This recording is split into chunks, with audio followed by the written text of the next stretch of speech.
some of the handles that I have. Just some extras.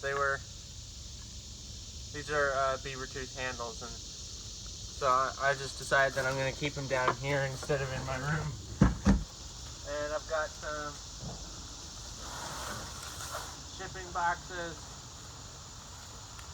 in case I get an order.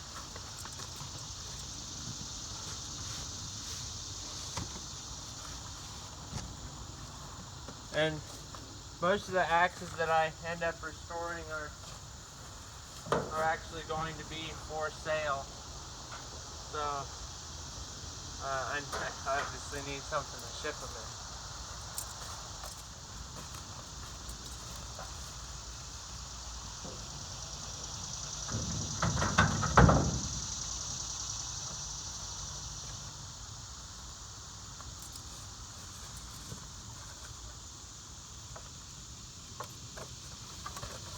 And this is an old pallet that I found in the back area of a Tractor Supply. Like, you just can't believe some of the nice things that you can find.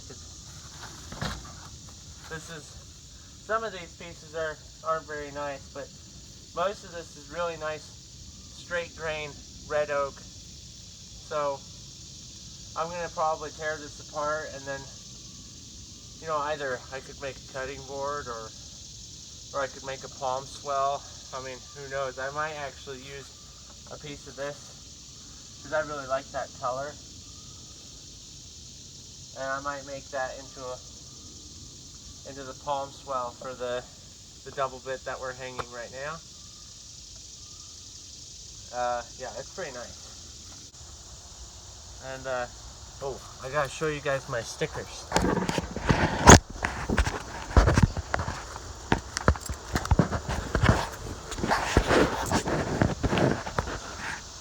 Those are my new company stickers. Aren't those cool? Yeah. Those stickers are gonna come with every axe that I sell. But if y'all decide that you want a sticker, I could probably ship it to you for, you know, a small fee. But in case y'all want some, just let me know. Okay. Hopefully this is actually a good camera angle. Maybe you can see all of me and all of the bench and everything. So you're right over, Bubby. So I had forgotten I had this, and this is given to me by a friend. You know who you are. This is I believe this, I was told that this was a piece of cherry, black cherry, and it is really nice. It's so beautiful. Oh man, it's so cool. I'll try and see if I can get some up close shots of the grain. And you know what? I might make a palm swell out of this as well. I've got plenty of options to choose from. Got an elm burl, black cherry, and an old pallet. So, but you know, if you're looking for free wood, like nice free wood or just wood to build with, you know, check around the hardware stores. Around the back of the hardware stores, and ask if you can take their pallets, because if you're willing to take them apart, they are a great resource of free wood. So especially if you get something nice, like it's made of oak or whatever, any kind of hardwood.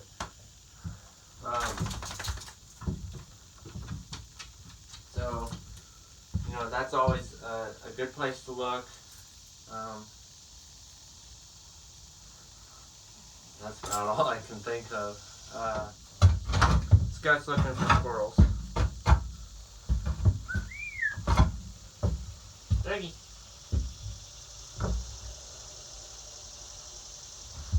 Alright, so we left off with you know, if y'all watched it, we left off with a little bit of, we thinned the handle a lot, which is great. And we took down the sides a little bit here. I think before I call it good, I'm probably gonna, I like how deep these are, but I think I want to lengthen how far the cut goes.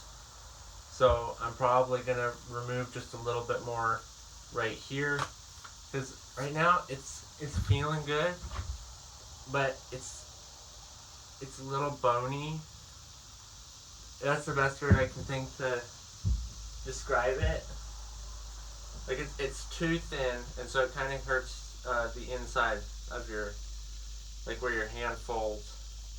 So I'm probably just going to take it down a little bit. Here, I'll try and give an example. So like, you're really only going to be holding it at about here. Once you start the swing, it's only going to go about here. It's not going to go all the way up here. So you don't have to worry about this part too much, that's upper area. But it's nice to shorten this, or sorry, not shorten it, bring it in a little bit, pinch it, so that it's just a little more comfortable when you're holding it. You know, because if you're working hours with a tool that just doesn't fit your hand, it's a miserable process, and I know from experience. So, you know, it's really worth it to put the time and energy into making your handle nice and also fits your hand if you're doing this at home. But otherwise, I try to fit my handles to a general comfortable feeling because I sell them. So, and I'm going to go ahead and make a small palm swell here.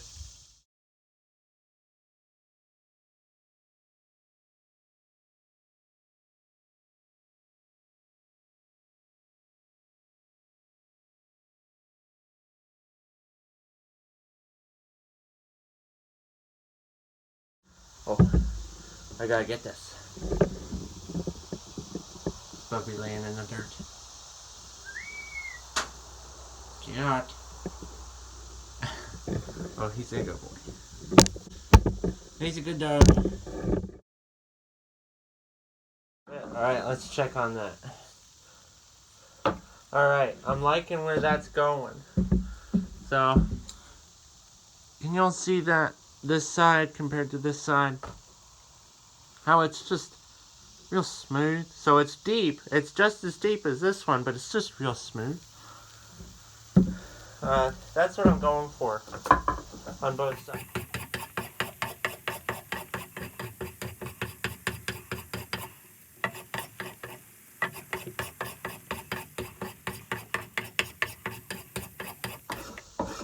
So I upload all of my videos. I try to upload all of them to Instagram, but they're all on YouTube as well.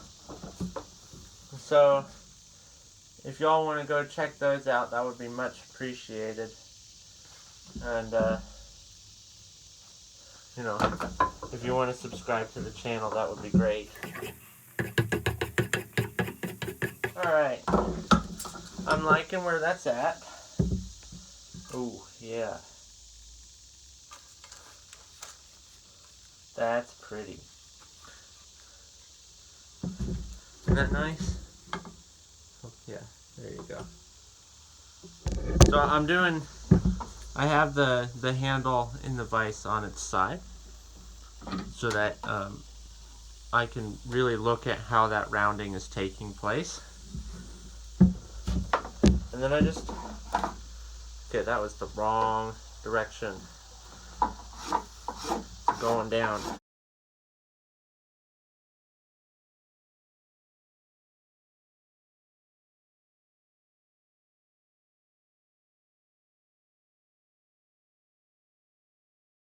Okay.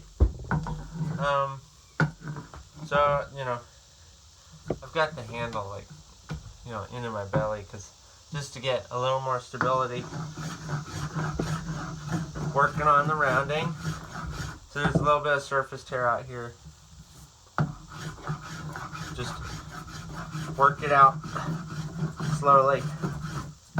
You don't want to go too crazy. And some of this is going to be taken out when I do a sandpaper finish. But I try to get it as close to finished as possible, just to make the sanding easier. And I don't finish the handle until after the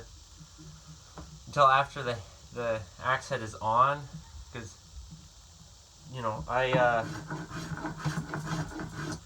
I might alter the handle in some way, or as I'm sharpening the axe head I might nick the handle, which I have done in the past, and that really sucks once you've stained it and oiled it, and then you just shear off the side with a file. That's not very fun.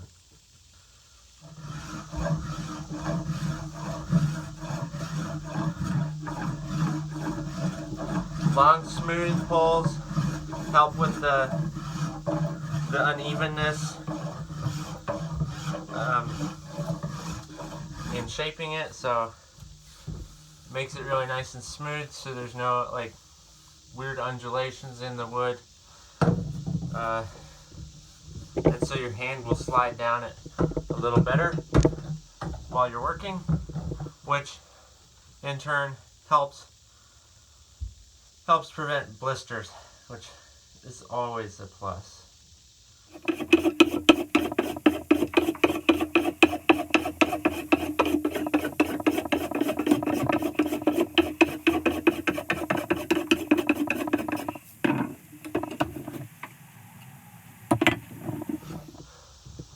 I'm going to put a little bit of wax on the spoke shave.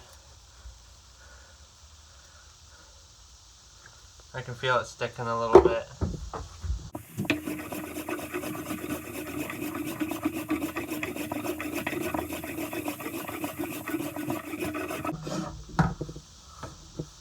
That is feeling way nice.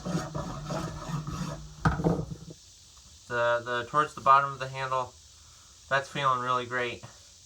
That's exactly how I would want to hold it. So now I'm gonna work up here towards the top, rounding that over.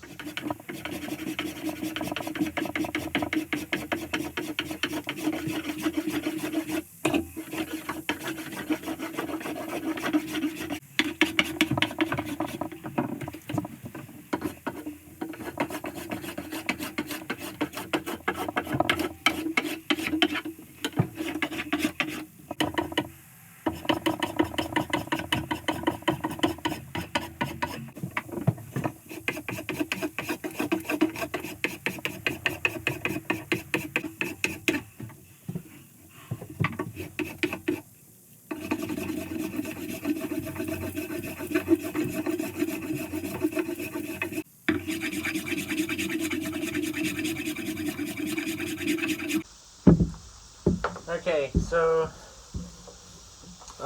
the handle feels exactly how I want it to stay for now. So now I'm gonna take down these two sides, these two rod sides, and just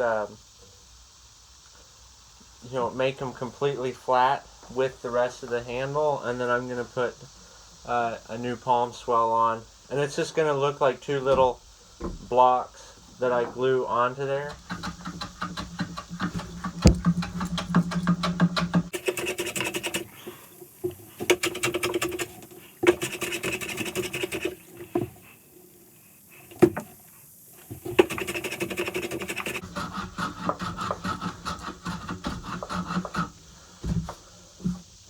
Okay, that looks about good for this side.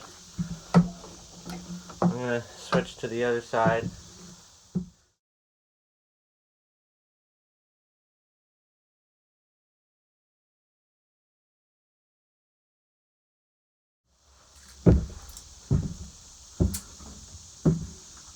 Now I've got it to the point that I like, where both sides are flat. So that's looking really nice. So now I'm gonna move on to actually cutting out the little blocks so that I can do the lamination. I'm hoping it turns out nicely because I put quite a bit of time into this handle by this point. But yeah, so far it's looking pretty cool. So I'm going to go ahead and get to that.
Okay, so I cut those two pieces as you saw in the time lapse, and I just went ahead and used some of the cherry that my friend gave me, because I just think it's really cool. It's a deep red color, and it's gonna look great with boiled linseed oil or even maybe a burn. I don't know. We're gonna see when we get there. But otherwise, I've got it glued up and clamped, so I'm just going to leave that to dry. I'm probably going to check on it this evening, and I might show you all what's going on with it, but I'm not going to unclamp it until tomorrow, and then tomorrow I'll start shaping that, and then next we'll put the head on the handle, wedge it down, and then it will essentially be ready. So thanks y'all for watching, and I hope y'all have a great day, fruitful day, joyful day. So and I really appreciate y'all watching my videos. It's quite helpful. So thank you again. I'll see you on the next episode.